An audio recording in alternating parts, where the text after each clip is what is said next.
إن الحمد لله الأكرم الذي خلق الإنسان وكرمه وعلمه من البيان ما لم يعلم فسبحان الذي لا يحصى امتنانه باللسان ولا بالقلم نشهد أن لا إله إلا الله وحده لا شريك له ونشهد أن سيدنا وحبيبنا ومولانا محمدا عبده ورسوله الذي أرسله بالحق بشيرا ونذيرا وداعيا إلى الله بإذنه وسراجا وقمرا منيرا فقد قال الله تعالى في كلامه المجيد وفرقانه الحميد أعوذ بالله من الشيطان الرجيم بسم الله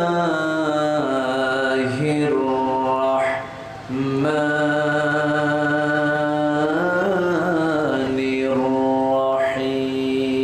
الرحيم يا أيها الذين آمنوا اتقوا الله ولتنظر نفس ما قدمت لغد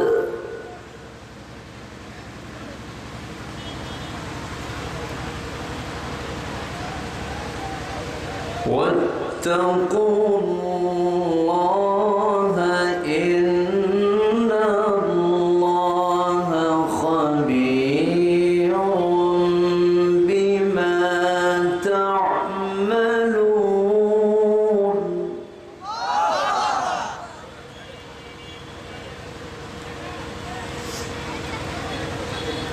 ولا تكونوا كالذين نسوا الله فأنساهم أنفسهم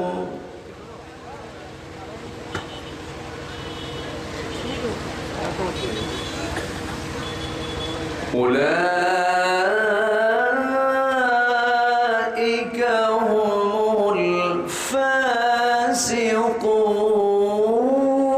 الفاسقون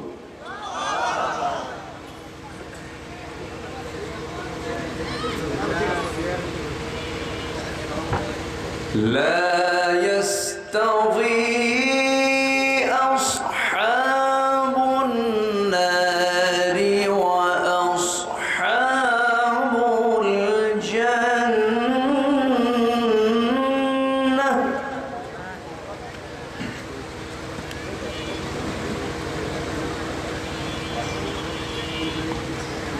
أصحاب الجنة هم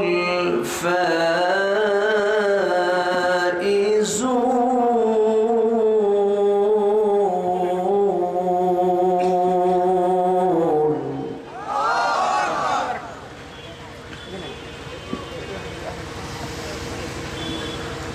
لو أنزلنا هذا القرآن على جبل لرأيته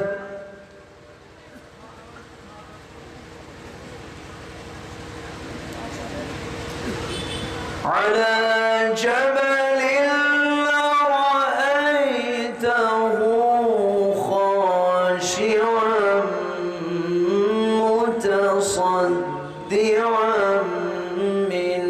خشية الله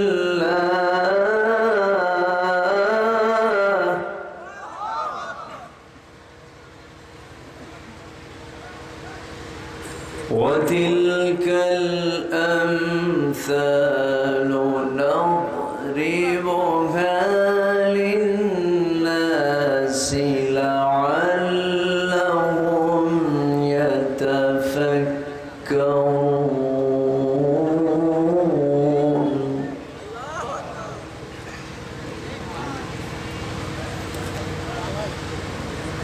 الله أكبر. بسم الله الرحمن الرحيم.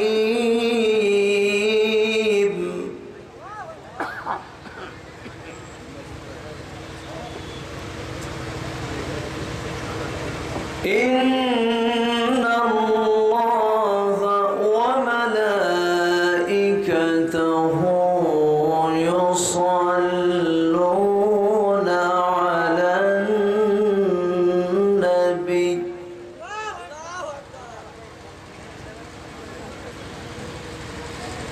يا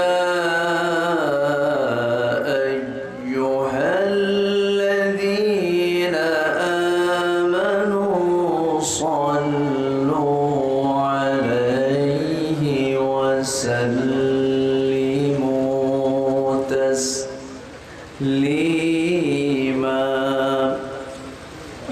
اللهم صل على محمد وعلى آل محمد كما صليت على إبراهيم وعلى آل إبراهيم إنك حميد مجيد.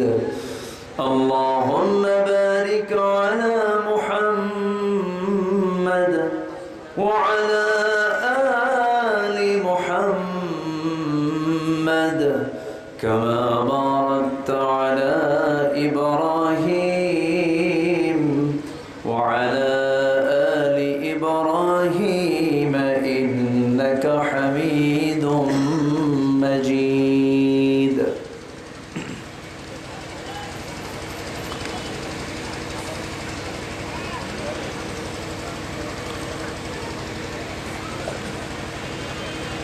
প্রাকৃতিক সৌন্দর্যের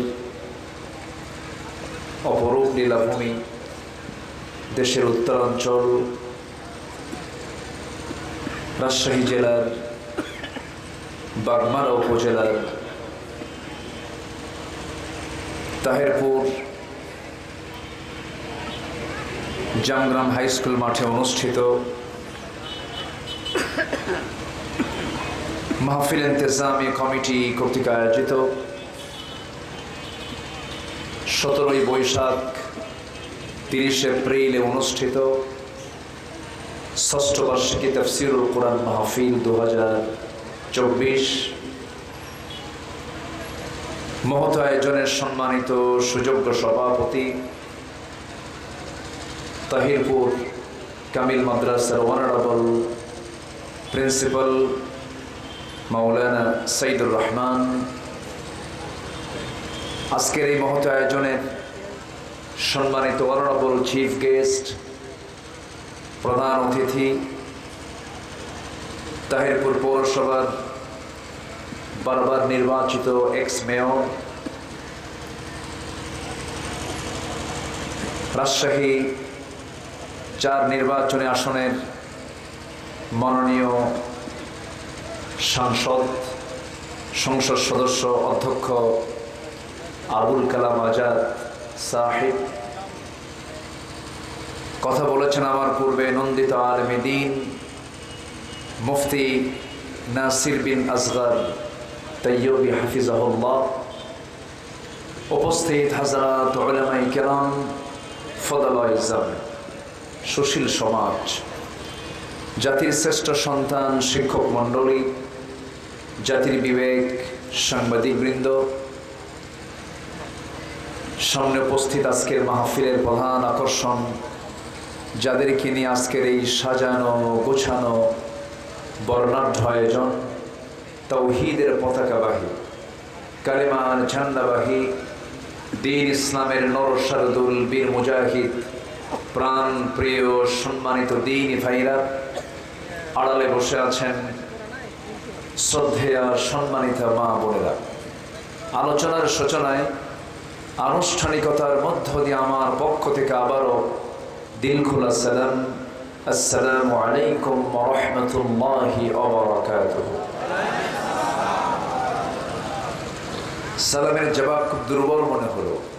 আসসালামু আলাইকুম ওয়া রাহমাতুল্লাহ। সবাই কেমন আছেন? আমাকে উল্টা প্রশ্ন করলে, যেহেতু মহাব্বতের লক্ষ্য, আল্লাহ তাআলা আমাকে আপনার মতোই আপনার কাতারেই রেখেছেন। বলছি আলহামদুলিল্লাহ। বৈশাখের এই গ্রীষ্মের খড়তাপে, প্রচণ্ড তাপদাহে প্রাণ যখন অষ্টাগত, ঘর্মাক্ত শরীর নিয়ে যখন আমরা ক্লান্ত শ্রান্ত দেহটাকে স্বস্তি দেওয়ার জন্য ধীরে ধীরে বিছানার দিকে যাব, ঠিক সেই মুহূর্তে আমরা বসে আছি কোরআনের টানে, জান্নাতের বাগানে। যিনি এমন তৌফিক দিলেন, সেই মহান রবের শানে বলে উঠছি আলহামদুলিল্লাহ। আবারও বলছি আলহামদুলিল্লাহ। চিৎকার মেরে বলছি আল্লাহুম্মা ইন্নী আসআলুকা আল হুদা ওয়াত তুকা ওয়াল আফাফা ওয়াল গিনা। সবাই বলি আল্লাহুম্মা আইন্নি আলা যিকরিকা ওয়া শুকরিকা ওয়া হুসনি ইবাদাতিক। আমরা আল্লাহ তাআলার শুকর আদায় করে নিলাম। একটু উঠতে দেরি হলো, এখন তো রাত ছোট, সন্ধ্যা হতে হতে প্রায় 7টা বেজে যায়। এশার নামাজের পরে খুব অল্প সময় থাকে, তো উঠতে একটু দেরি, যেহেতু দেরি হলো, শেষ হতে যদি একটু দেরি হয় কষ্ট হবে না তো? সবাই সময় দিতে রাজি আছি তো ইনশাআল্লাহ? জোরে বলি ইনশাআল্লাহ। সম্মানিত ভাই সব, আজকে মাহফিলটা সর্বদিক থেকে পরিপূর্ণ। এই জন্য বলবো, ম্যাক্সিমাম মাহফিলে দেখা যায় অতিথি, বিশেষ অতিথিদের নাম থাকে, কিন্তু আমরা তাদেরকে বাই ফেস অডিয়েন্সে উপস্থিত পাই না। আজকে বাগমারা নির্বাচনী আসনের মাননীয় সাংসদ, তিনি আমাকে দাওয়াত দিয়েছিলেন যখন তিনি সংসদ সদস্য হননি, সেই সময় উনি আমাকে দাওয়াত দিয়েছিলেন। আজকে আল্লাহ তাআলা তাকে এমন সম্মান ইজ্জত তাকে দান করেছেন, তিনি পাশে বসে আছেন। আজকে পোস্টারে লিখিত সব মেহমান মাহফিলে হাজির। বলি আলহামদুলিল্লাহ, জোরে বলি আলহামদুলিল্লাহ। সম্মানিত উপস্থিতি, যিনি আমার বাম পাশে বসা আছেন, তিনিও একজন শিক্ষাবিদ। যিনি আমার ডান পাশে বসে আছেন, তিনিও একজন শিক্ষাবিদ। দুজনই প্রিন্সিপাল। মাঝখানে তো আমি কিছুই না, আমি তো ভাঙ্গাচোরা মানুষ, এলেন শূন্য মানুষ। তো যদি কিছু কথা বলতেই হয়, আমি তো আমার নিজের মন গড়া কোনো কথা বলবো না। কোরআন থেকে, কোরআনকে সামনে রেখে কিছু কথা বলতে চাচ্ছি। কোরআন যা বলে, মিথ্যা বলে না সত্য বলে? আমরা যদি সত্যবাদী হই, কোরআন যা বলে খারাপ হতে বলে না ভালো হতে বলে? ভালো হতে বলে। আমরা যদি ভালো হই, তাহলে কথাগুলো আমাদের ভালো লাগবে। যদি আমরা মিথ্যার আশ্রয় না নেই, মিথ্যাবাদী যদি না হই, তাহলে এই সত্য কথাগুলো আমাদের কাছে তিক্ত মনে হবে না, আমাদের কাছে প্রিয় মনে হবে। আর যদি মিথ্যাবাদীদের যদি মিথ্যাবাদিতার সাথে যদি আমার সম্পর্ক থাকে, যদি আমি আল্লাহ তাআলার নির্দিষ্ট পন্থা অবলম্বন না করে যদি অন্য কোনো পন্থা অবলম্বন করি, তাহলে কোরআনের কথাগুলো ভালো লাগবে না। তো আমরা কোরআন যা বলে আমরা সবাই মানার জন্য শুনতে রাজি আছি তো ইনশাআল্লাহ? জোরে বলি ইনশাআল্লাহ। সম্মানিত ভাইয়েরা, কোরআনে কারীমে আল্লাহ তাআলা, আমি যতটুকু ভাঙ্গাচোরা স্টাডি করেছি, আল্লাহ তাআলার বক্তব্যের মূল নির্যাস কিন্তু একটাই, সেটা হলো তুমি প্যাসেঞ্জার লাইফ ক্রিয়েট করছো, তুমি প্যাসেঞ্জার লাইফ তুমি যাপন করছো। ধরেন আপনি ঢাকা যাবেন, বাগমারা অথবা আপনি পুঠিয়া স্টেশনে গিয়ে আপনি দাঁড়ালেন, একটা বাসে উঠবেন। এই বাসে ওঠার আগ পর্যন্ত যে যাত্রী ছাউনি আছে, যাত্রী ছাউনিতে বসে থেকে অবস্থায় আপনি কি ভাববেন যাত্রী ছাউনি আপনার স্থায়ী বাড়ি? আসতে পারে মনে হবে এরকম? আপনি কি মনে করতে পারেন? যাত্রী ছাউনিতে আমি ততক্ষণ আছি যতক্ষণ না বাসটা না আসে। ঠিক জাস্ট মানে এক্সাম্পল, এটা দুনিয়াটা আমার আপনার কাছে মনে করতে হবে যাত্রী ছাউনির মতো। কি ছাউনির মতো বলেন তো? যাত্রী ছাউনির মতো। জাস্ট আমি কিছুক্ষণ আছি, আমি এরপরে আলেমে বারজাখ পার হয়ে হাশর, মিজান, পুলসিরাত অর্থাৎ আলামুল আখিরাহ, জাস্ট রেজারেকশন ডের আমি মুখোমুখি হতে যাচ্ছি। এরপর আমার আপনার জন্য দুটো পথ খোলা আছে, একটা হলো জাহান্নাম, আরেকটা কি? আরেকটা হলো জান্নাত, আরেকটা কি? জাহান্নাম। জান্নাত এবং জাহান্নাম তৈরি করে রেখেছেন, প্রস্তুত করে রেখেছেন তিনি আমার কে বলেন তো? এই দুটো জায়গাতেই আল্লাহ কাকে ঢুকাবেন বলেন তো? বান্দা কি ঢুকাবেন? বান্দাটা বানিয়েছেন কে? আবার জাহান্নামে ঢুকাবেন কে? 10 টাকা। আওয়াজ কিন্তু কমে গেছে। 10 টাকার আমাদের দোষ। ধরুন এই যে দুজন শিক্ষক, আচ্ছা কোন শিক্ষক কি চায় যে তার ছাত্রটা ফেল করুক? বলেন, কেউ চায়? শিক্ষকের চাওয়া হলো প্রত্যেক ছাত্রই আমার পাশ করুক। শিক্ষাদান দেওয়া হয়, তাকে শেখানো হয়, পড়ানো হয়, দেখিয়ে দেওয়া হয়। এরপরেও সব ছাত্র কি পাশ করে? না কিছু ছাত্র ফেল করে। এই যে কিছু ছাত্র ফেল করলো, কিছু ছাত্র পাশ করলো, তাহলে এই যারা ফেল করলো তাদের ফেল করার কারণ মনে হয় শিক্ষকরা নাকি? শিক্ষকদের কি কোনো দোষ দেওয়া যাবে এখানে? শিক্ষকের চেষ্টার কমতি নেই, কিন্তু শিক্ষক কিন্তু জানেন যে আমার কোন ছাত্রটা ফেল করবে আর কোন ছাত্রটা পাশ করবে। এটা কিন্তু শিক্ষক জানেন, কারণ শিক্ষক তো ক্লাস নিয়েছেন। ঠিক তেমনই আল্লাহর ইলমে এটা আছে যে কে ফেল করবে, কে জান্নাত পাবে আর কে জান্নাত পাবে না, এটা আল্লাহ জানেন। কিন্তু পরীক্ষিত বান্দা দেবে, পরীক্ষার হলে বান্দা অবস্থান করবে। কৃতকার্যতা আর অকৃতকার্যতা এটা সম্পূর্ণ দায়ভার হতে হবে যে পরীক্ষা দিচ্ছে। সম্মানিত ভাইয়েরা, আমরা এই দুনিয়াতে আল্লাহ তাআলা আমাদেরকে একটা লক্ষ্যে পাঠিয়েছেন। এই জন্য আল্লাহ তাআলা দরদ নিয়ে ইমানদারকে ডাক দিচ্ছেন। সূরাতুল হাশর থেকে আমি শেষ দিকের কয়েকটা আয়াতে কারীম আমি তেলাওয়াত করেছি। আল্লাহ রাব্বুল আলামিন এখানে ইমানদারকে ডাক দিয়ে 4টা কাজের কথা বলেছেন। কয়টা কাজ বলেন তো? এই 4টা কাজ আমরা আজকে শিখে যাব। জোরে বলি ইনশাআল্লাহ। ইমানদারকে ডাক দিচ্ছেন আল্লাহ রাব্বুল আলামিন বলেন, ইয়া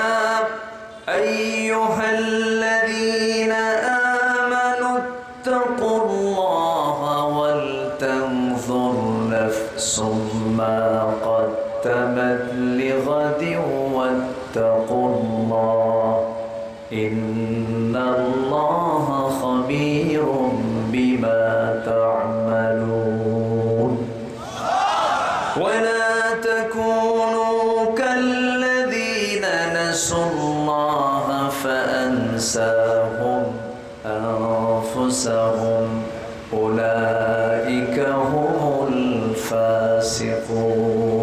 جربوا الله أكبر. لا يستوي أصحاب النار وأصحاب الجنة أصحاب الجنة هم الفائزون جربوا يا الله أكبر আল্লাহ রাব্বুল আলামিন ঈমানদারকে ডাক দিচ্ছেন, ও বিলিভার্স, ও বিশ্বাসী যারা ঈমান এনেছো, ঈমানের দাবিতে যারা বলিয়ান হয়ে আছো, যারা বলছো আমি ঈমানদার, তাদেরকে আল্লাহ রাব্বুল আলামিন ডাক দিচ্ছেন।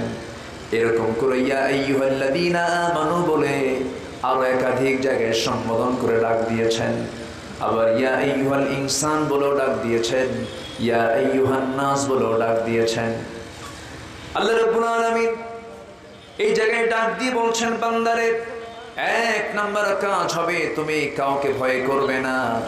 জীবন চলাচলের জীবনের সকল জায়গায় তোমার দায়িত্ব হলো ভয় করতে হবে একমাত্র কার? আসতে বলবেন না, কার? আল্লাহর ভয় তোমরা করো। আল্লাহর ভয় মানে হলো বান্দা তুমি চলতে নিয়া তোমার লাইফ স্টাইল, তোমার জীবন পদ্ধতি, তোমার গোটা জীবনের যে কর্ম পদ্ধতি, এটাকে পরিচালনা করতে গিয়া কারো হুকুম কারো আইন কানুন মেনে চলা যাবে না। প্রত্যেকটা জায়গায় আমি আল্লাহ আমার আইন কানুনকে মেনে চলবে, পদ্ধতিগুলো মেনে চলবে। এটাই হলো আমার প্রতি ভয় দেখা, আমার প্রতি ভয় থাকা, আমার প্রতি সম্মান রাখা। আমি যে তোমার রব, আমি যে তোমার প্রভু, আমি যে হুকুমগুলো করেছি সে হুকুমগুলো তোমার মেনে নেওয়া তোমার জন্য দায়িত্ব। আমাকে তুমি যদি ভয় করতে পারো, আল্লাহ রাব্বুল আলামিন এই তাকওয়ার ফলাফল বহু জায়গায় দিয়েছেন। এক জায়গায় সুন্দর করে বলছেন, ওয়া আম্মা মান খাফা মাকামা রাব্বিহি ওয়া নাহান নাফসা আনিল হাওয়া ফাইন্নাল জান্নাতা হিয়াল মাওয়া। জোরে বলুন আল্লাহু আকবার। আল্লাহ রাব্বুল আলামিন বলেন, যার দিলের মাকামে আমার ভয়টা ইস্তেকামাত হয়ে যাবে, আমার ভয়টা বদ্ধমূল হয়ে যাবে, আমি আল্লাহ রাব্বুল আলামিন ঘোষণা করছি যারা নফসের দাসত্ব না করে আমার গোলামি যারা করবে, আমি আল্লাহ রাব্বুল আলামিন 8টা জান্নাতের অন্যতম একটা জান্নাত, জান্নাতে মাওয়া, আমি তার জন্য বরাদ্দ করে দেব। তাহলে এই দিলে ভয় যদি রাখতে হয়, কার ভয়টা রাখবো? আসতে বলবেন না, কার ভয়টা রাখবো? আল্লাহ ছাড়া কাউকে ভয় করা কি জায়েজ আছে নাকি? পৃথিবীর মানুষ কি মানুষকে ভয় করতে পারে? মানুষ ভয় করবে কাকে? আসতে বলবেন না, কাকে? সবচাইতে আমাকে বড় পুরস্কার দিতে পারেন তিনি কে? সবচাইতে বড় ভয়ঙ্কর শাস্তি দিতে পারেন আমাকে তিনি কে? আল্লাহ তাআলা। ইউআযযিবু মান ইয়াশা ওয়া ইয়াগফিরু লিমান ইয়াশা। আল্লাহ যাকে চান শাস্তি দেন, আল্লাহ যাকে চান ক্ষমা করে দেন।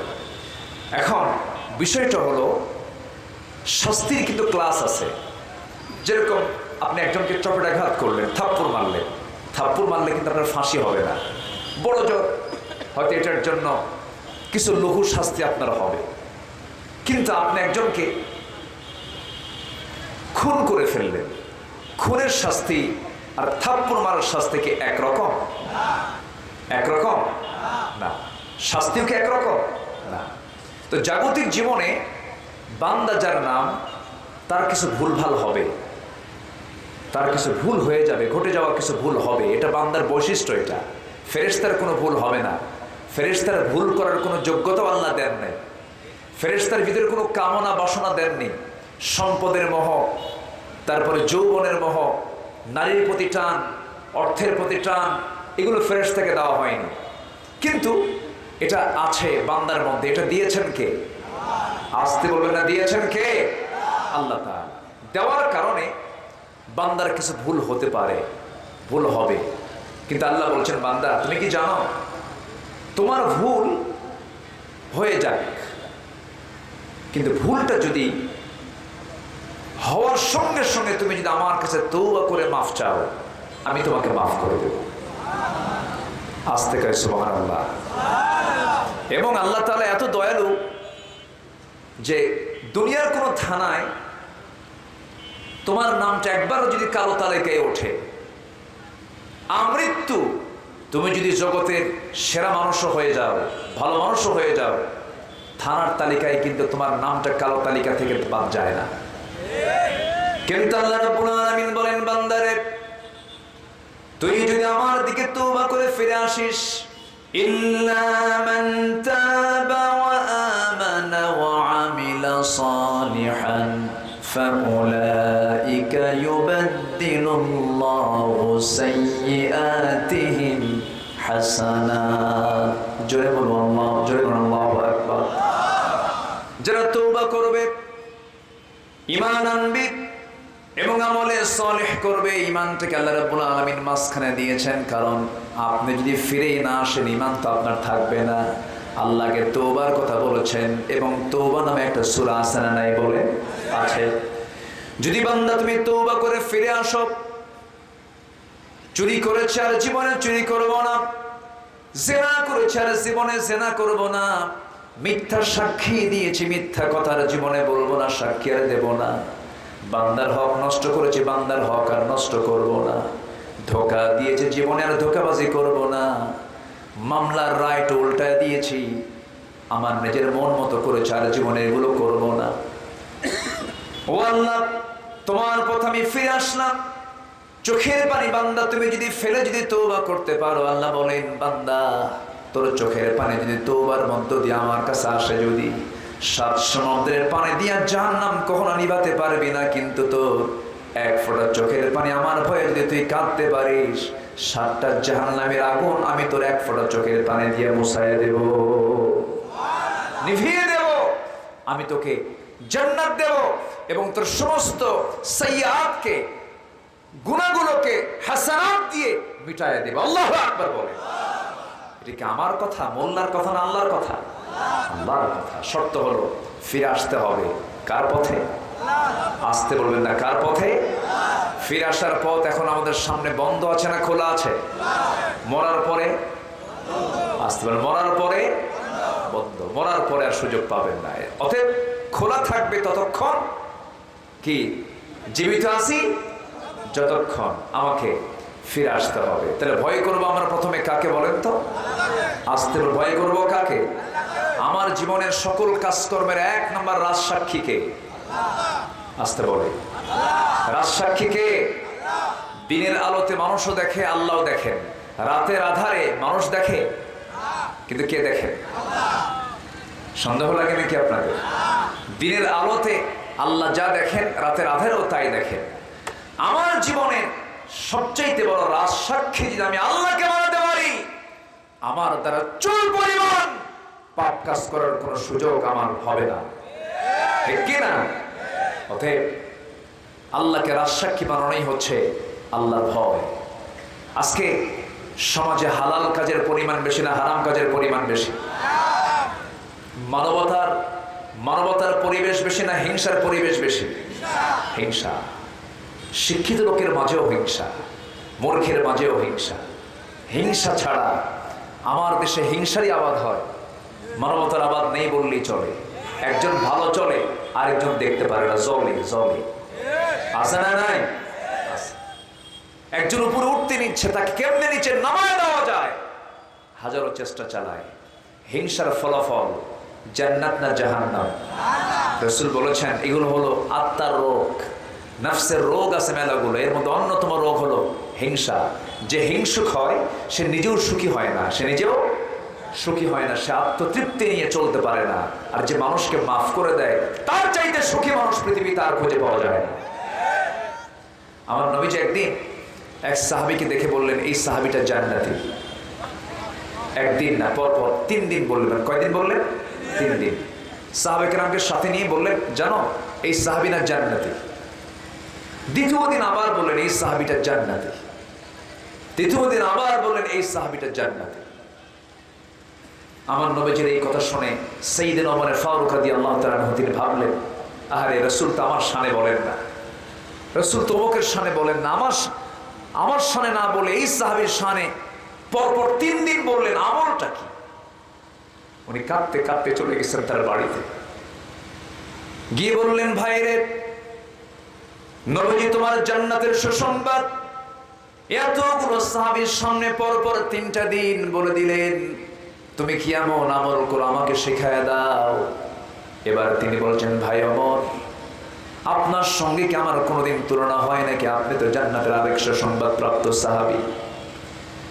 কিন্তু রাসূল জামাল শানে বললেন, কেন বললেন, কি জন্য বললেন আমি নিজেও জানি না, তবে আমার অনেকগুলো ভাঙ্গাচোরা আমলের মধ্যে একটা আমল হলো, আমি যখন রাতের বেলা ঘুমাতে যাই, ঘুমানোর পূর্বে আমি যে দোয়াটা পড়ি, সেই দোয়া পড়ার পূর্বে আমি চিন্তা করি, এই যে সকাল থেকে রাত পর্যন্ত কত লোকের সঙ্গে আমি চলাফেরা করলাম, লেনদেন করলাম, কথাবার্তা বললাম, এই চলাফেরার মাঝে যতগুলো ভুল করে ফেলেছি, যত অপরাধ করে ফেলেছি, এর জন্য আমি আল্লাহর কাছে মাফ চাই, এবং যার প্রতি যত রাগ ক্ষোভ যত গোস্বাগুলো আছে, আমি প্রত্যেক মানুষকে নিজের পক্ষ থেকে মাফ করে দিয়ে ঘুমায়া পড়ি।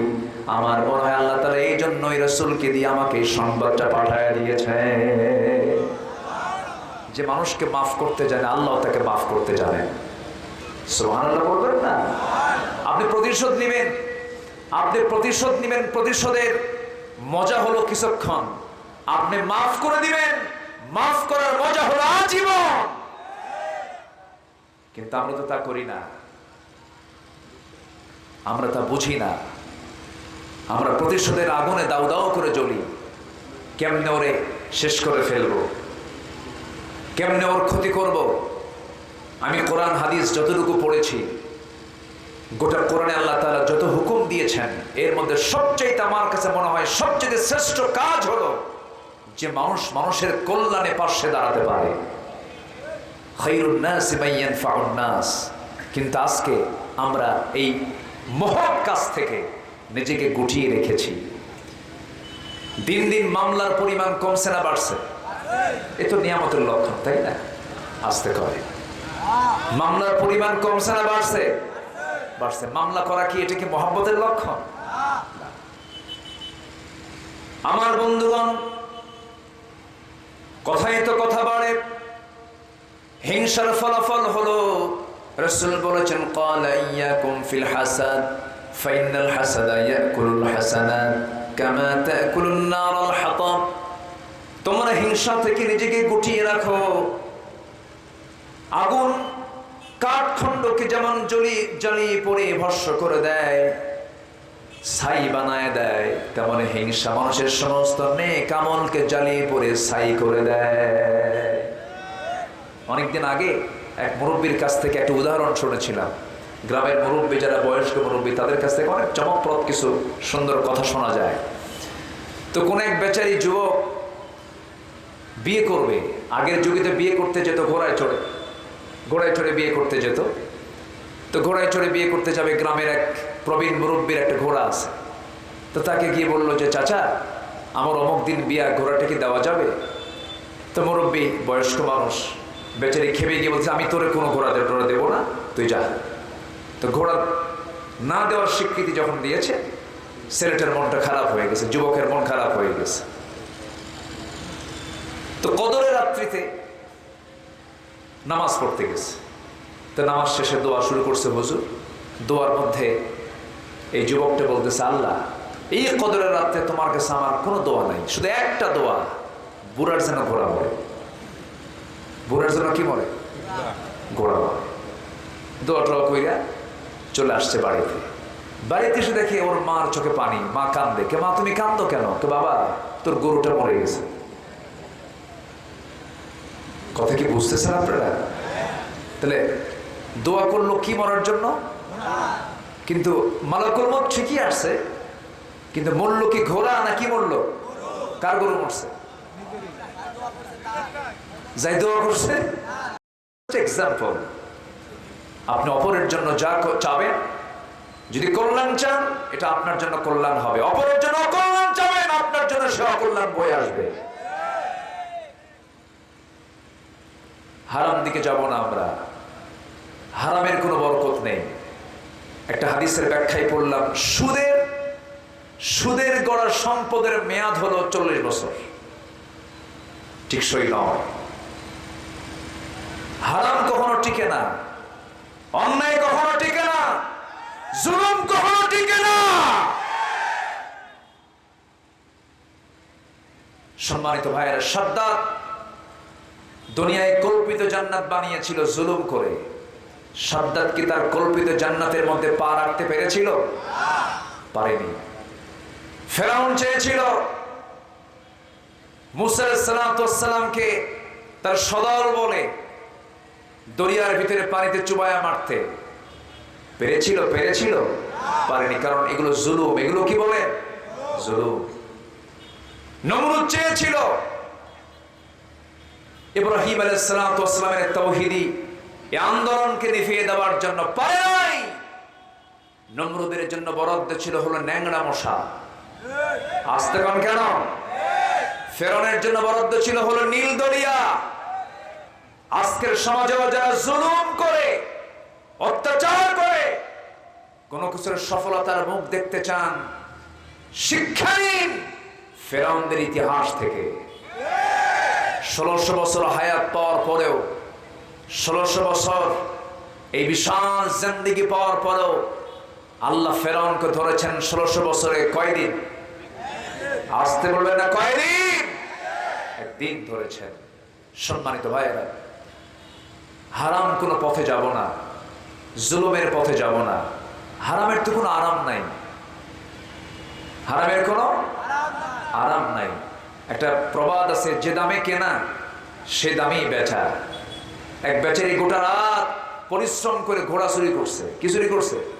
ঘোড়া চুরি করছে। ঘোড়া চুরি করে এনে সকালবেলা বাড়িতে পৌঁছে গেছে। ছেলেকে ডাক দিয়ে বলে, বাবা আমি তো গোটা রাত কষ্ট করে ঘোড়াটা চুরি করে আনলাম, আমার চোখে প্রচুর ঘুম, তুমি একটু ঘোড়াটা বিক্রি করে বাড়িতে আসো।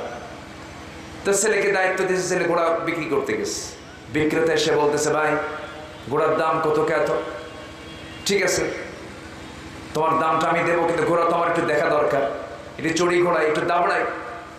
তো ঘোড়ার পিঠে চড়ে দাবড়ানো শুরু করছে।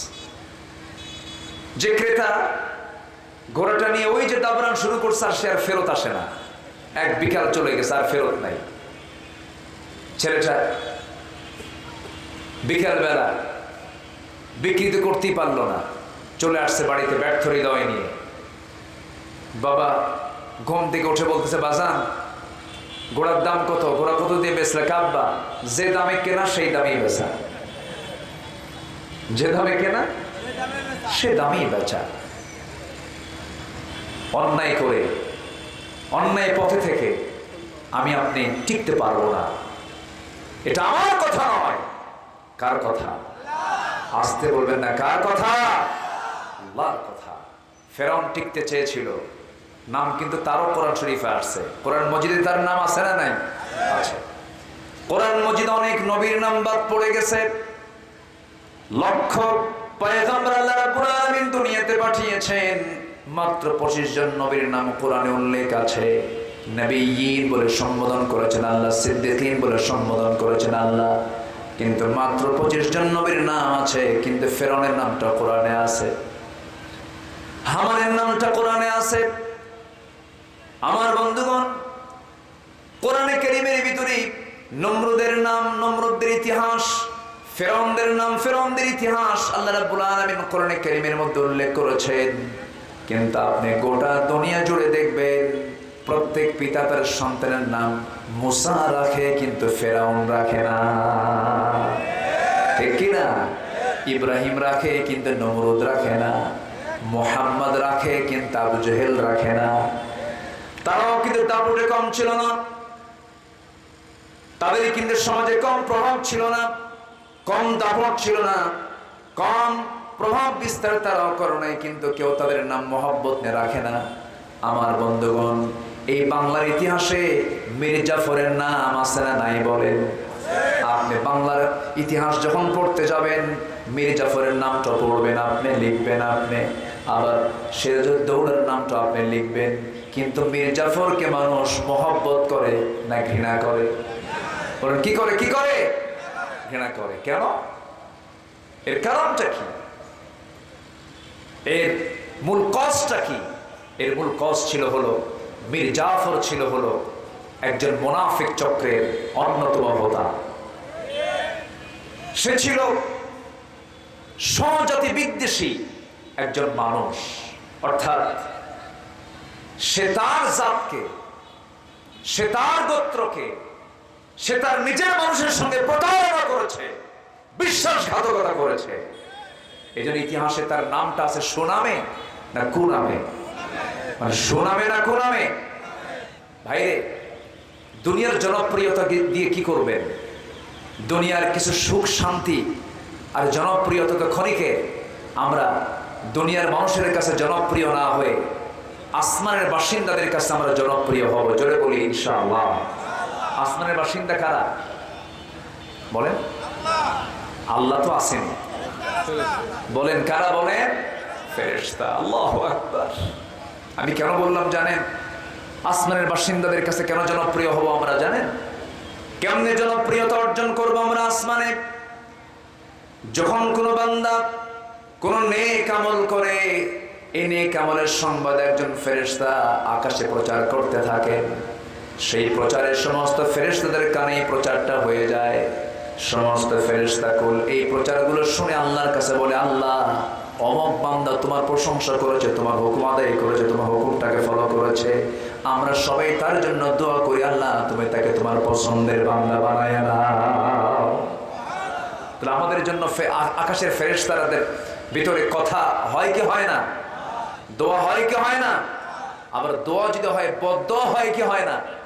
হয়। তাহলে আমরা জনপ্রিয় হতে চাই দুনিয়াতে না আসমানে? বলেন কার কাছে, কোথায় কোথায় জনপ্রিয় হতে চাই?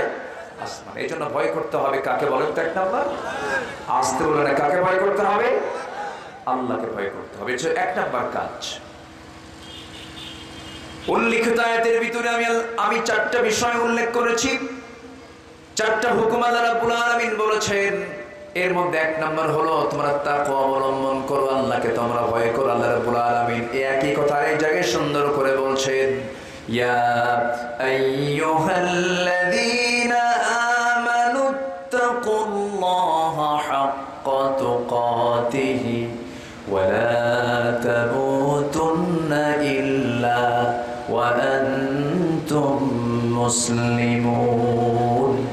হে ইমানদারেরা, তোমরা আল্লাহকে ভয় করার মতো যেমন করে ভয় করা উচিত তেমন করে তোমরা ভয় করো।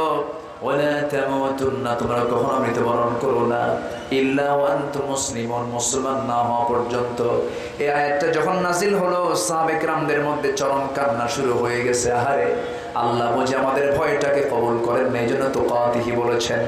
এরপর আরেকটা আয়াত নাজিল হলো, হাক্কা ইয়া আইয়ুহাল্লাযীনা আমানুত্তাকুল্লাহা মাসতাতা'তুম, তোমাদের সামর্থ্য অনুযায়ী তোমরা আল্লাহকে ভয় করো। জোরে করে আল্লাহু আকবার। ওমরের মতো মানুষ পৃথিবীতে আর দ্বিতীয়টা আসবে না।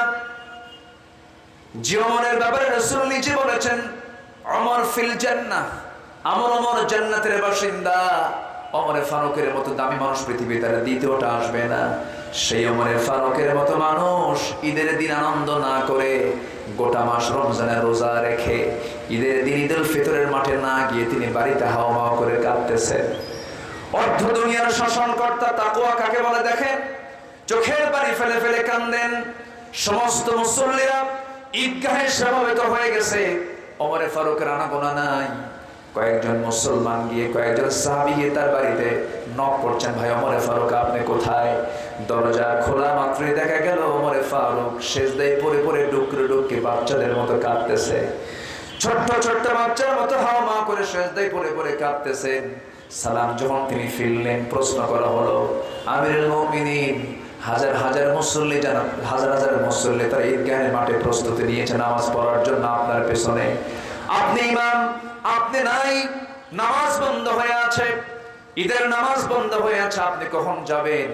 ওমরে ফারুক বলছেন, তোমরা আনন্দ করছো ভালো কথা, ঈদের দিনটা তোমরা পেয়েছো, আনন্দ করছো, হয়তো তোমরা সিগন্যাল পেয়েছো রমজানের মাধ্যমে আল্লাহ তাআলা তোমাদেরকে মাফ করে দিয়েছেন, কিন্তু এখন পর্যন্ত আমি আল্লাহর কাছ থেকে কোনো সিগন্যাল পাই নাই আল্লাহ আমার রমজানের মধ্য দিয়ে আমার গুনাহগুলো মাফ করেছেন কিনা।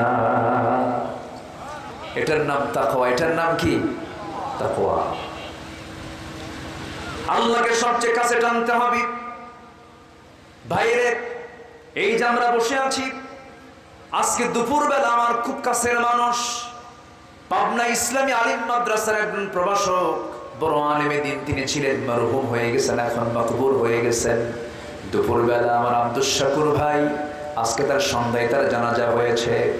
বড় আলেম ছিলেন, লক্ষাধিক মানুষের জানাজার ঢল নেমেছে তার জানাজায়। আব্দুল শাকুর ভাই দুপুরবেলা দুনিয়া থেকে বিদায় নিয়েছেন, মাত্র 35 থেকে 47 বছর বয়স, একজন বড় শিক্ষাবিদ মানুষ। এই যে আমরা বসে আছি, আমার আবুল কালাম আজাদ ভাই, আমার সাইদুর রহমান ভাই এমপি মহোদয়, প্রিন্সিপাল মহোদয়, এই যে আমরা বসে আছি, এখান থেকে আমরা সুস্থ অবস্থায় মাহফিল শেষ করে উঠতে পারবো এমন গ্যারান্টি কি আমরা কেউ দিতে পারবো নাকি? কেউ দিতে পারবো না। মৃত্যুটা এত নিকটে, এত নিকটে, চোখ থেকে কপাল দূরে হতে পারে, কিন্তু মৃত্যু আমার থেকে আরো নিকটে।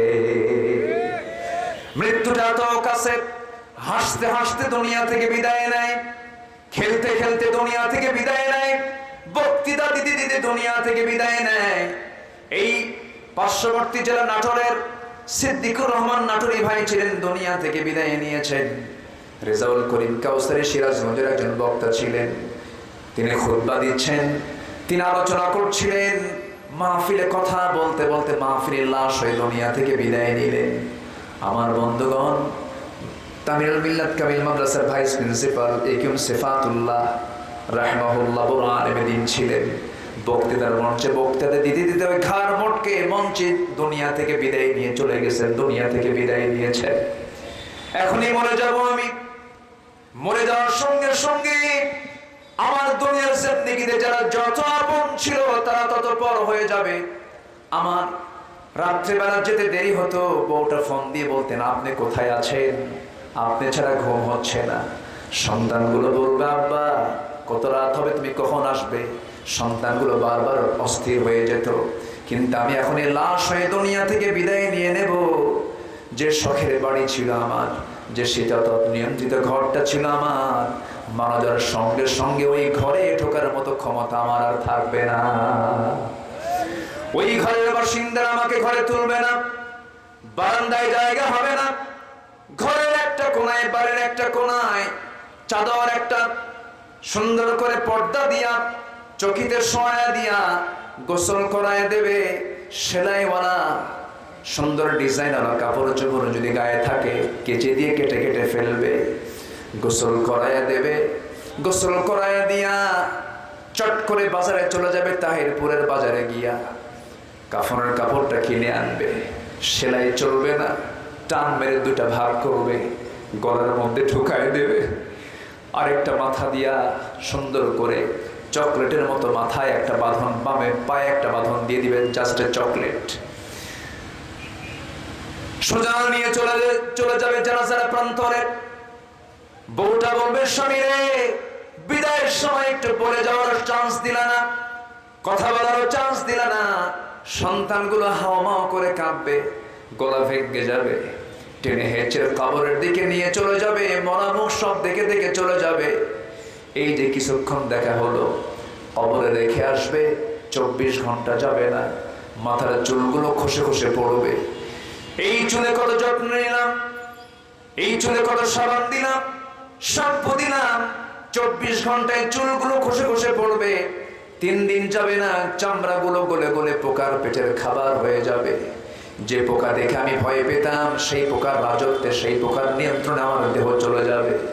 মাত্র 7টা দিন লাগবে না, পেটের নাড়ি ভুঁড়ি, পেটটা ফুলে, চোখ দিয়া, কান দিয়া, নাক দিয়ে ফেটে সব নাড়ি ভুঁড়ি বের হয়ে যাবে, কিম্ভূত কিমাকার চেহারা হয়ে যাবে। মাত্র 3টা মাস পর যদি কবর খনন করা হয়, আমার কবরে আমাকে চেনার মতো হাড় হাড্ডি ছাড়া আর আমার কবরে কিছুই থাকবে না রে ভাই। আল্লাহ এই জন্য বলছেন, বান্দারে আমাকে তুই ভয় কর, আমার তুই জিকির কর। দিন শেষে বন্ধু তোর কেউ না, দিন শেষে বন্ধু আপনজন বলতে তোর কেউ নাই। আপনজন বলতে যদি কেউ থাকে, তিনি আমার কে? এটা জোরে বলেন, তিনি আমার কে? সে আল্লাহ তাআলা আমার প্রকৃত বন্ধু। যখন আমার জন্ম হয় নাই, আমার কোনো অস্তিত্ব ছিল না, আমার আব্বা আম্মা তাদের সম্পর্ক হলো, এক ফোঁটা পানি থেকে আল্লাহ তাআলা আমাকে বানায় দিলেন। আল্লাহ বলছেন, তুই কেমন করে অহংকার করিস? আল্লাহ রাব্বুল আলামিন বান্দাকে প্রশ্ন করছেন সূরা দাহারের ভিতরে, হাল আতা আলাল ইনসানি হিনুম من الدهر لم يكن شيئا مذكورا ও বান্দা তোমার জীবনে কি এমন একটা সময় আসে না যে সময় তোমার কোনো অস্তিত্ব ছিল না, তোমার কোনো পরিচয় ছিল না? আমি তোমাকে পরিচয় দিয়েছি। তোমার আম্মার পেটের ভিতরে আমি আল্লাহ জমাট রক্ত করে, ঝুলন্ত করে, মুদগা করে, আজমা করে, চামড়ার প্যাকেট দিয়া 3 মাস পূর্ণ করার পরে তার মধ্যে রূহটা সঞ্চার করে দিয়েছি। 4 মাস চলে গেছে, 5 মাস চলে গেছে, এরপর আমি তোমার জন্য তকদির নির্ধারণ করে দিয়েছি, রিজিক নির্ধারণ করে দিয়েছি, হায়াত মওতের সব কিছু নির্ধারণ করে দিয়েছি। এরপরে তোমাকে আমি আল্লাহ তাআলা নিজে, তোমার মার পেটের ভিতরে দুনিয়ার কোনো খাবার চলবে না, আমি খাবারের ম্যানেজমেন্ট করে দিয়েছি। দুনিয়ার কোনো খাবার খেতে গেলে অসম্ভব ব্যাপার, তুমি মরে যেতে। মার তার সাথে তোমার তার সংযোগ ঘটায় দিয়েছি, মার নারীর সঙ্গে তোমার নারীর সংযোগ ঘটায় দিয়া মাসিক অসুখ বন্ধ করে দিয়া আমি তোমাকে স্থায়ী খাবারের বন্দোবস্ত করে দিয়েছি। আবার যখন তুমি দুনিয়াতে আসবে, তুমি আসার 6 মাস আগে তোমার মার পেটের মধ্যে নয়, তুমি দুনিয়াতে আসবে তোমার মার আউটসাইডে স্তনে 2 স্তন আমি আল্লাহ রাব্বুল আলামিন দুধ রিজার্ভ করে রেখে দিয়েছি। জোরে কান সুবহানাল্লাহ। সব ম্যানেজমেন্ট কার? আসতে বলবেন না কার? এই জন্য আল্লাহ রাব্বুল আলামিন অনেক জায়গায় প্রশ্ন করছেন, কাইফা তাকফুরুন বিল্লাহি ওয়া কুনতুম আমওয়াতান ফাআহয়াকুম সুম্মা ইউমীতুকুম সুম্মা ইউহয়ীকুম সুম্মা ইলাইহি তুরজাউন। বান্দা তুমি আমাকে কেমন করে অস্বীকার করো? তুমি তো মৃত্যু ছিলে, আমি তোমাকে জিন্দা করেছি, আবার তোমাকে মৃত্যু দেব, আবার তোমাকে জিন্দা করব। আমার বন্ধুগণ, আমাকে আপনাকে আবার ফিরে যেতে হবে কার সামনে? আসতে বলবে না কার সামনে? আমরা আল্লাহর সামনে হাজির হতে চাই বেইজ্জত নিয়া না ইজ্জত নিয়া? বলেন বেইজ্জত নিয়া না ইজ্জত নিয়া? বাম হাতে আমলনামা নিয়ে না ডান হাতে আমলনামা নিয়া? ডান হাতে আমলনামা নিয়া।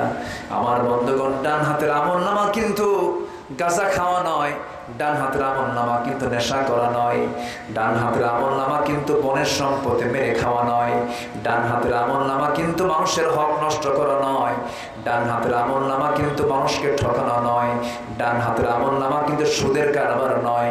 ডান হাতের আমলনামা হলো 1 নাম্বার হলো 5 ওয়াক্ত নামাজ পড়া। কার হক আদায় করা? আসতে বলবেন না কার হক আদায় করা? আল্লাহ রাব্বুল আলামিন রাষ্ট্রীয় ক্ষমতা যারা পাবে, যাদের কণ্ঠবট আইন পাস হবে, আল্লাহ রাব্বুল আলামিন তাদের জন্য স্পেশাল আয়াত একটা দিয়েছেন। ও দুনিয়ার জীবনে যারা রাজত্ব পেয়েছ, যারা ক্ষমতা পেয়েছ, যারা পাওয়ার পেয়েছ, তোমাদের কাছে আমার 4টা হুকুম দিয়ে দিলাম। তোমরা যখন ক্ষমতা পেয়ে যাবে 4টা বিধান সমাজে চালু করে দেবে। আমি আল্লাহ তাআলা ফাতাহনা আলাইহিম বারাকাতিন মিনাস সামাই ওয়াল আরদ, আমি আল্লাহ তাআলা আসমান জমিনের সমস্ত বরকতের দরজা খুলে দেব।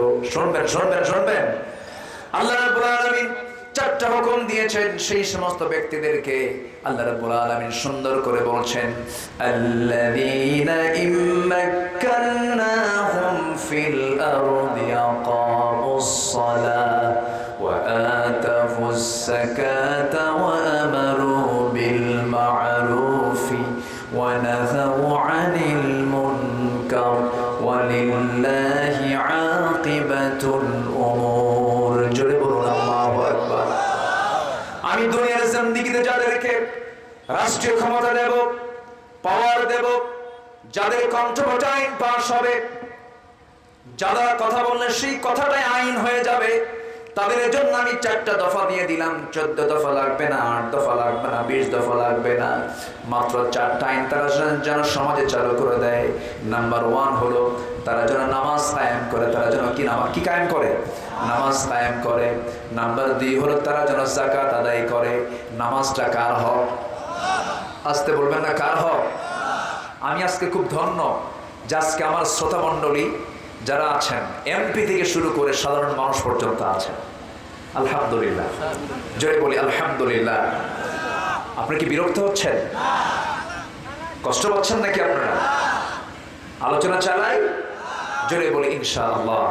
এবং আমি আরো আনন্দিত, বাগমারা উপজেলায় মাহফিল শুরু হয় হলো রাত 1টার দিকে, কিন্তু আজকে এটা একটা আমার কাছে খুব ব্যতিক্রম মনে হলো। আলহামদুলিল্লাহ, বাগমারের ম্যাক্সিমাম মাহফিলও শেষ হয় একদম শেষ রাত্রে, প্রধান বক্তাকে উঠাই হলো শেষে, কিন্তু আজকের মাহফিলটা একটা আদর্শ মাহফিল, যে সুসময়ে শুরু হচ্ছে সুসময়ে শেষ হবে। জোরে বলি ইনশাআল্লাহ। এখান থেকে যেন আমরা একটা শিক্ষাও নিতে পারি, ঠিক আছে না? জি আলহামদুলিল্লাহ। তাহলে আল্লাহ তাআলা বলছেন, আমি যাদেরকে ক্ষমতা দেব তারা 4টা আইন সমাজে চালু করবে। একটা হচ্ছে আল্লাহর হক, কয় ওয়াক্ত নামাজ? আসতে বলবেন না, কয় ওয়াক্ত নামাজ? সবাই কি নামাজ পড়ি? আসতে, সবাই কি নামাজ পড়ি?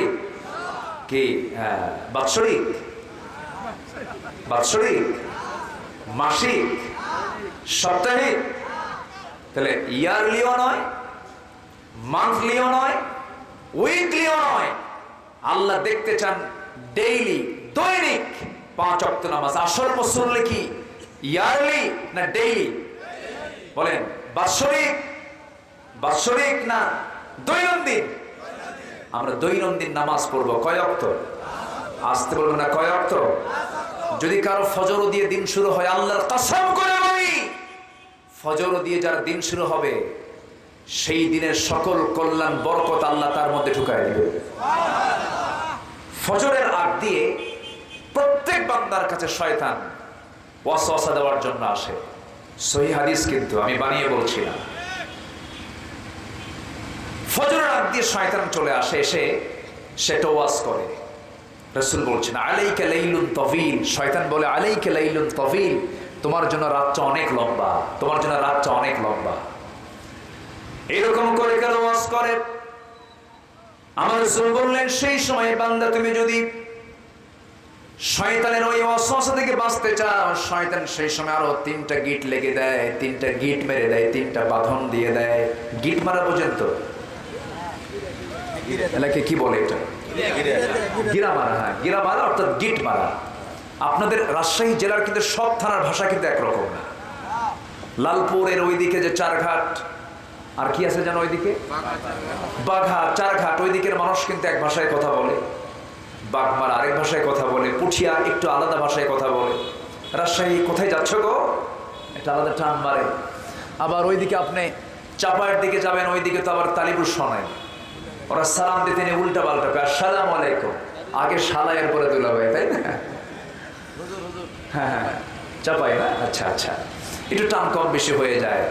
মানে চাপাই আপনি তালিবুর স পাবেন না, রংপুরে র পাবেন না, বাড়ি কোথায়? অংপুর। সিরাজগঞ্জে দন্ত স পাবেন না, বাড়ি কোথায়? হিরাজগঞ্জ, দন্ত স নাই।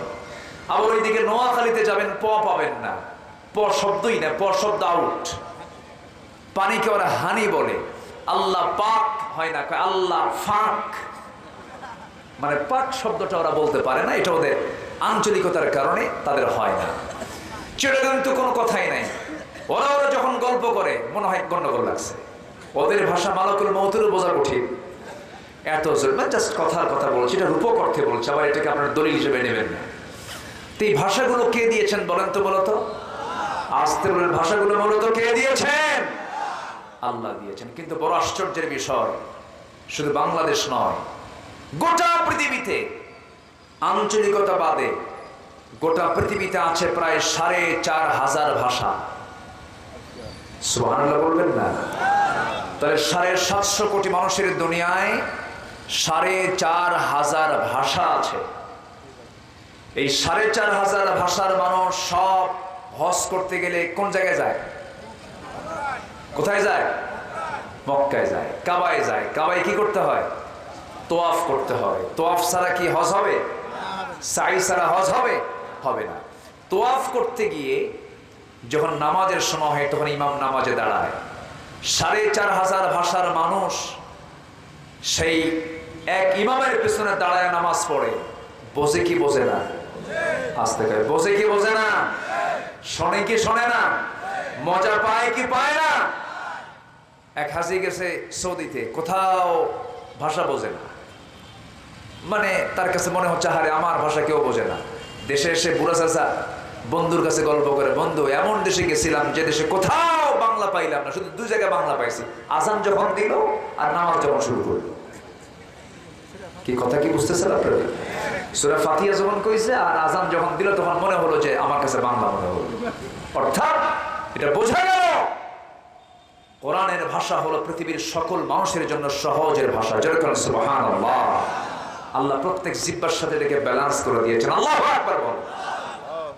এবং এটা হবে কবরের ভাষা, এটা হবে মিজানের ভাষা, এটা হবে পুলসিরাতের ভাষা, এটা হবে হাসরের ভাষা, এটা হবে জান্নাতের ভাষা। অতএব এই কোরআনের এই ভাষা, এই কোরআনকে নিয়ে যারাই ষড়যন্ত্র করেছে এবং যারাই ষড়যন্ত্র করবে, ইতিহাসে আস্থা করে তারা নিক্ষিপ্ত হবে। ঠিক কিনা বলেন? কোরআন কার? আসতে বলবে না, কোরআন কার? কোরআনকে নিয়ে যারা বাজে কথা বলে, এমন জাতীয় কিছু বুদ্ধিজীবী নামের নাস্তিকজীবী বলে যে কোরআন ১৫০০ বছর আগে থাকা একটা কিতাব, ১৫০০ বছর আগের এই কিতাব আজকের দুনিয়াতে চলতে পারে না, এটা মধ্যযুগীয় আইন। এই জাতীয় কথা বলা মানে সে কি ইমানদার আছে না নাস্তিক হয়ে গেছে? এমন বহু মুসলিম নামধারী কুলাঙ্গার আমার দেশে আছে না নাই? আসতে বলবেন না, আছে না নাই? যারা নাস্তিক তারা কোনো দলের হতে পারে না, তারা নাস্তিক, তারা নির্দিষ্ট কোনো দলের লোক হতে পারে না, তারা আমাদের কোনোদিন বন্ধু হতে পারে না। সম্মানিত ভাইয়েরা, সম্মানিত বন্ধুগণ, সবচেয়ে বড় কাজ হলো আমাকে আগে আমার ঈমানকে হেফাজত করতে হবে। আমার বন্ধু কে? কে খুশি হবেন? আমার রব কে খুশি হবেন? আল্লাহ খুশি হবে। সম্মানিত ভাইয়েরা, সম্মানিত বন্ধুগণ, 4টা হুকুমের কথা আল্লাহ তাআলা এই কয়েকটা আয়াতের মধ্যে দিয়েছেন। এর মধ্যে 1 নাম্বার যে হুকুমটা, আল্লাহ তাআলা বলছেন তোমরা আমাকে ভয় করো। কাকে ভয় করো? আল্লাহকে ভয় করো। আল্লাহকে ভয় করার 1 নাম্বার কাজ হবে আমরা 5 ওয়াক্ত নামাজ পড়ব। সবাইকে রাজি আছেন? একানা জামাতে, একানা জামাতে, মনোযোগে না অমনোযোগে, বুঝে না না বুঝে। শয়তান গিট মারে কয়টা? কোন সময়ের আগে? কোন সময়ের আগে? ফজরের আগে 3টা গিট মেরে দেয়। 3টা গিট মেরে দিয়া শয়তান বলে আলাইকা লাইলুন তাবিল, তোমার জন্য রাত অনেক লম্বা। রাসূল বলে দিলেন সেই সময় যদি কোনো বান্দা এই 3টা গিট যদি ছুটাতে চায় তার 3টা কাজ করতে হবে। নাম্বার 1, সে আল্লাহর নাম নিয়ে সুন্দর দোয়াটা পড়ে, ঘুম থেকে ওঠার দোয়াটা পড়ে সে যদি বিছানায় উঠে বসতে পারে, 1টা গিট ছুটে যায়। সুন্দর করে যখন ওযু বানায় নেয় 2টা গিট ছুটে যায়। যখন সে নামাজের জন্য যখন পায়ে হেঁটে হেঁটে মসজিদের দিকে রওনা দেয়, নামাজে যখন দাঁড়িয়ে যায় 3টা গিট ছুটে গেল। জোরে কোন সুবহানাল্লাহ। আর এই 3টা গিট যদি শয়তানের সকালবেলা যদি ছুটাতে পারে, সারাদিন ওই বান্দার কাছে শয়তান আর সহজে আসতে পারে না। সবাইকে নামাজ পড়তে রাজি আছি? 5 ওয়াক্ত নামাজ পড়বেন কারা কারা একটু হাত তুলে দেখান তো দেখি। সবাইকে রাজি আছেন? জোরে বলি ইয়া আল্লাহ, আরো জোরে ইয়া আল্লাহ। আমাদেরকে 5 ওয়াক্ত সালাত আদায় করার তৌফিক তুমি আল্লাহ দিয়া দাও। জোরে বলি আমিন, আরো জোরে আমিন, আরো জোরে আমিন। আল্লাহ মুসল্লি দেখতে চান ইয়ারলি না ডেইলি? মান্থলি না ডেইলি? বলেন বলেন কি? ডেইলি। নামাজ হবে কয় ওয়াক্ত? 5 ওয়াক্ত। আমরা পড়বো, জোরে বলি ইনশাআল্লাহ। ভয় করব কাকে? আসতে বলে না, ভয় করব কাকে?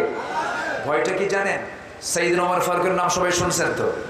ওমর ফারুকের নাম কয় নাম্বার খলিফা? বলেন কয় নাম্বার?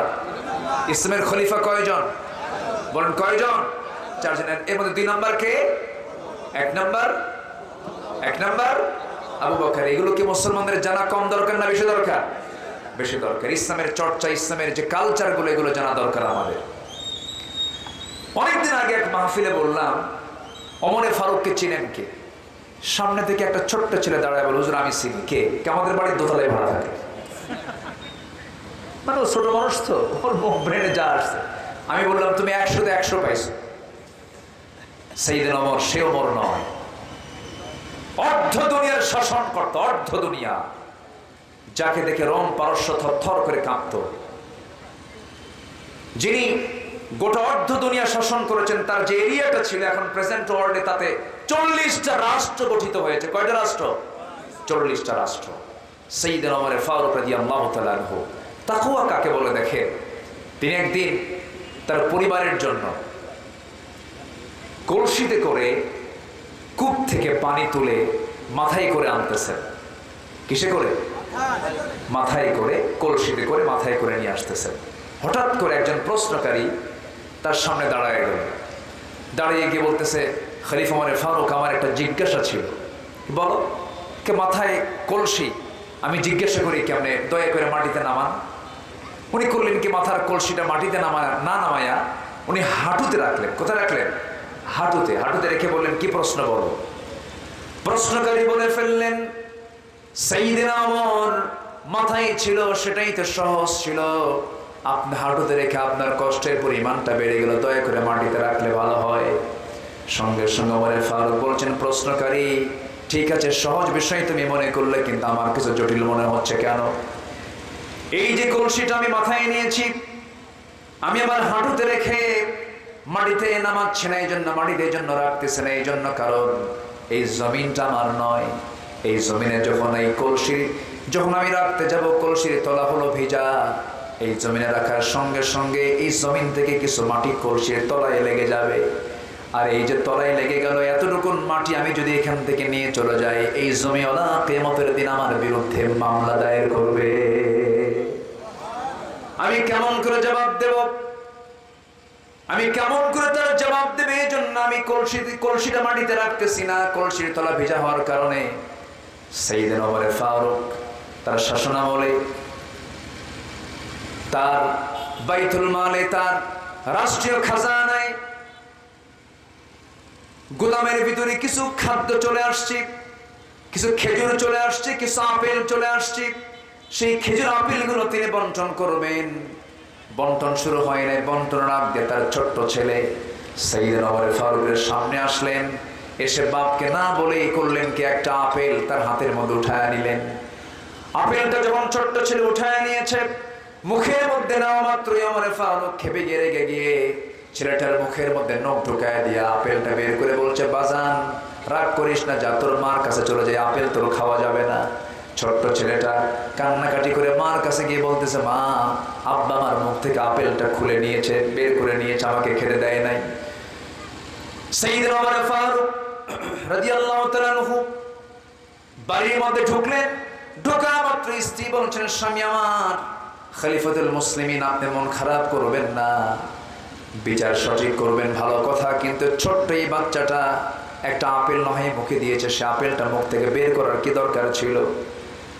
আমরা নয় যে ভাগে আপেলটা পাবো, সে আপেল হতে একটা আপেল নয় কম নিতাম। অযথা একটা সন্তানকে আপনি কাঁদায় ফেলেন, ছোট্ট বাচ্চাকে কাঁদায় ফেললেন। ওমর ফারুক বলছেন, আমার স্ত্রী, মন খারাপ করো না, মন খারাপ করো না স্ত্রী, সন্তানের দরদ তোমারও আছে, আমারও আছে, কিন্তু তুমি কি এটা নিশ্চিত বলতে পারবে এই যে আপেলগুলো বন্টন হয় নাই, এই আপেলগুলো যখন বন্টন করা হবে, সবাই যা পাবে আমিও তাই পাবো, কিন্তু বন্টনকৃত আমার ভাগে যে আপেলগুলো পড়বে, সে আপেলের মধ্যে ওই আপেলটাকে পড়বে যে আপেলটা তোমার সন্তান মুখে নিয়েছিল না, তা তো আমরা গ্যারান্টি দিতে। অতএব বন্টনের আগে কোনো সম্পদ আমি কারো হাতে দিতে চাই না। যেরকম সুবহানাল্লাহ। তাকওয়া কাকে বলে? সাইয়েদনা ওমর ফারুক রাদিয়াল্লাহু তাআলা আনহু রাষ্ট্রের কিছু মধু পেয়েছেন, এক বোতল মধু নিয়ে তিনি বাড়িতে আসলেন। আসার পরে বউকে বলছেন, বউ আমার শোনো, এই যে মধুটা দিলাম তোমার হাতে, আমার প্রতিবেশী মোট 5 জন আছে, 5 জন প্রতিবেশী সহ আমি সহ 6 জন, এই 6টা ভাগ তোমাকে সুন্দর করে করতে হবে। প্রথমে প্রতিবেশীর হাতে হাতে মধু দিয়ে এসে আমার হাতে আমাদের অংশটুকু তুমি নিয়ে নিবা। এই মধুর বোতল হস্তান্তর করার সঙ্গে সঙ্গে ওমর ফারুক বলছেন, স্ত্রী, মন খারাপ করো না, মধু তোমাকে ভাগ করতে দেব না। আস্তে করে মধুর বোতল নিয়ে নিলেন। বলেন তো, বউয়ের হাতে মধু ভাগ করার দায়িত্ব দেওয়ার পর সেই মধুর বোতল যদি হাতে আবার ফেরত না হয়, খুশি হওয়ার কথা না রাগ হওয়ার কথা? শুধু রাগ না, ভালোই রাগ। আস্তে কয়, হ্যাঁ, কিছু লাগবে তো নাকি? স্বামী স্ত্রীর মধ্যে লাগে না? না, মনে হচ্ছে আপনারা সবাই ফেরেশতা হয়ে গেছে। স্বামী স্ত্রীর মধ্যে কি দ্বন্দ্ব হয়? আজ থেকে দ্বন্দ্ব হয়। যদি দ্বন্দ্ব নাই লাগে মহব্বত জমবে কেমনে? কিছু দ্বন্দ্ব তো লাগতেই হয়। কেসার লাগলে মহব্বত কমে না বাড়ে, কিন্তু মাত্রাতিরিক্ত হওয়া যাবে না। আবার মাত্রাতিরিক্ত হলে আবার এমপি সাহেবদের লাগে, চেয়ারম্যান সাহেবদের লাগে। কিন্তু পরিবারের ঝগড়া বিবাদ মেটানো দরকার কি বাইরের লোক দিয়ে না নিজেরাই? আসলে বাইরের লোক দিয়ে নিজেরাই। আপনার স্ত্রীর বিচার আপনার চেয়ারম্যান করবে কেন?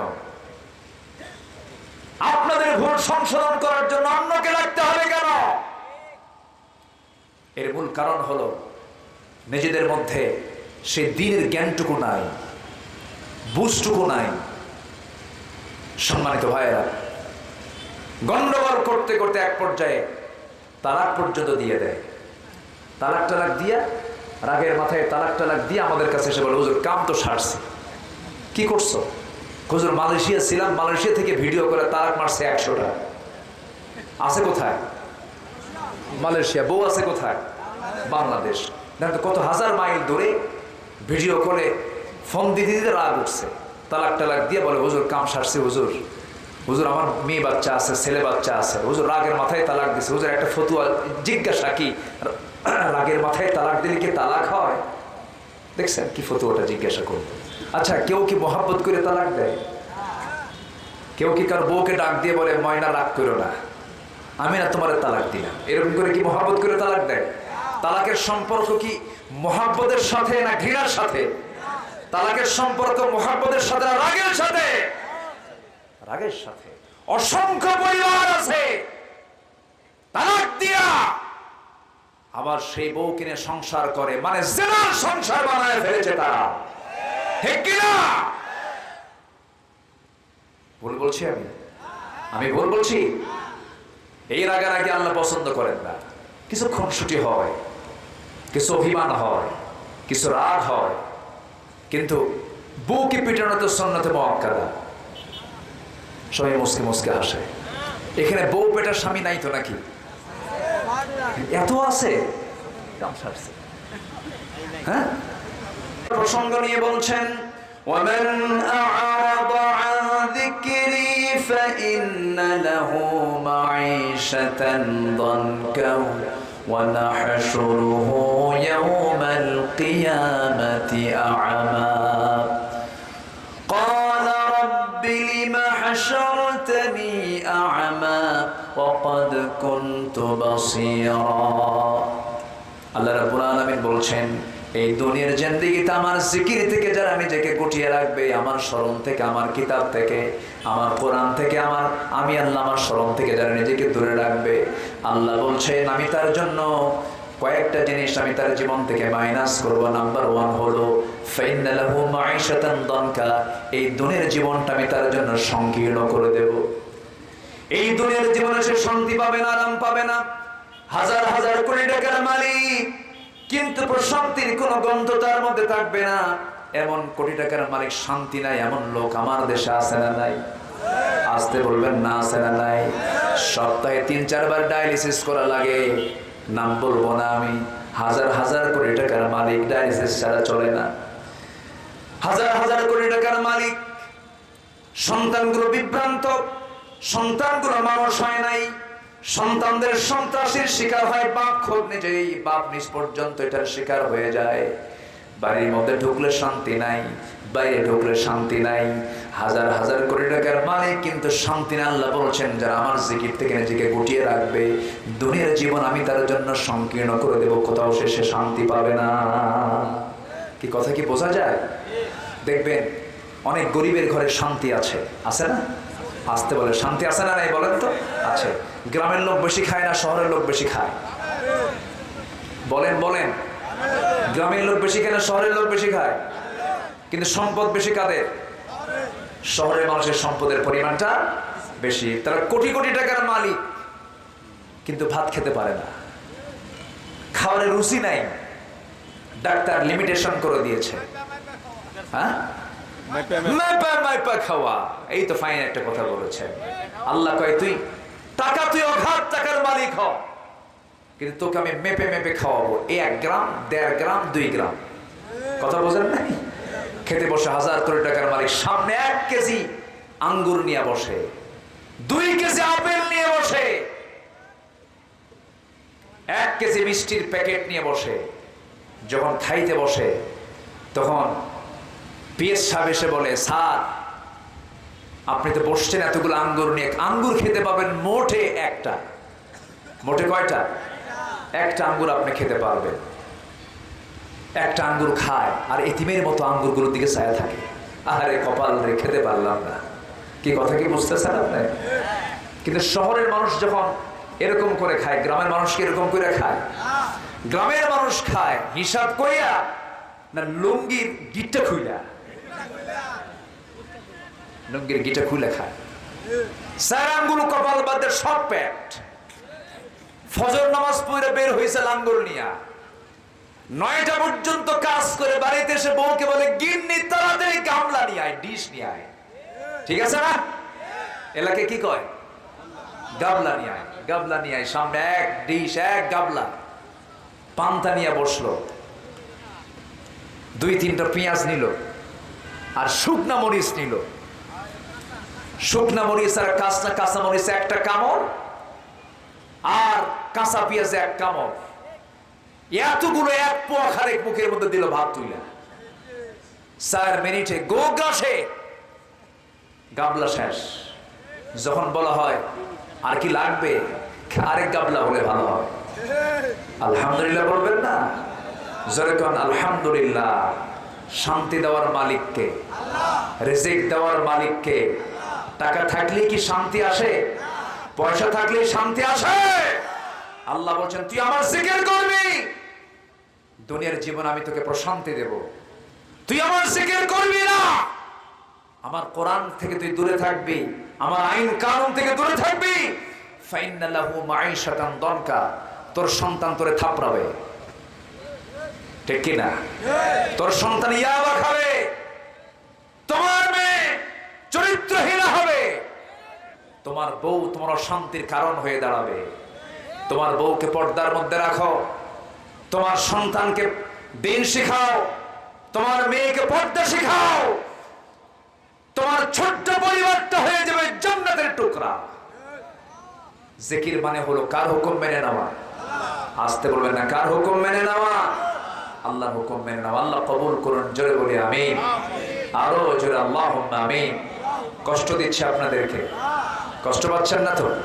ফ্যানটা একটু ঘুরে দেন, আমি ঘেমে যাচ্ছি, সমস্যা নেই, ফ্যানটা একটু ঘুরে দেন। ফ্যানের বাতাসে মুখে বাতাস ঢুকে গলাটা ভেঙে যায়, কষ্ট হয়। হ্যাঁ, মানে আমার মহব্বতে ফ্যানটা ঘুরাই দিছে, কিন্তু আমার তো একটু মহব্বত হবে না, আমার বিপদ হবে। একটু ঘুরাই দিলাম। এমপি সাহেব, আপনার কষ্ট হচ্ছে না তো? জি আলহামদুলিল্লাহ। সম্মানিত ভাইয়েরা, তাহলে 1 নাম্বার হলো আমরা ভয় করবো কাকে? আর চিন্তা হবে দুনিয়ার না আখিরাতের। আচ্ছা, চিন্তা করবো আমরা স্থায়ী চিন্তা না অস্থায়ী চিন্তা? দুনিয়াটা অস্থায়ী না স্থায়ী? তাহলে আমাদের চিন্তা করা দরকার স্থায়ী জীবনের না অস্থায়ী জীবনের। প্যাসেঞ্জার জীবনের কোনো টেনশন আছে নাকি? আমাদের টেনশন করতে হবে পার্মানেন্ট লাইফ, জান্নাত নিয়ে আমাকে ভাবতে হবে। আল্লাহ কবুল করুন, জোরে বলি আমিন। এই পরামর্শ কে দিচ্ছেন? আল্লাহ দিচ্ছেন।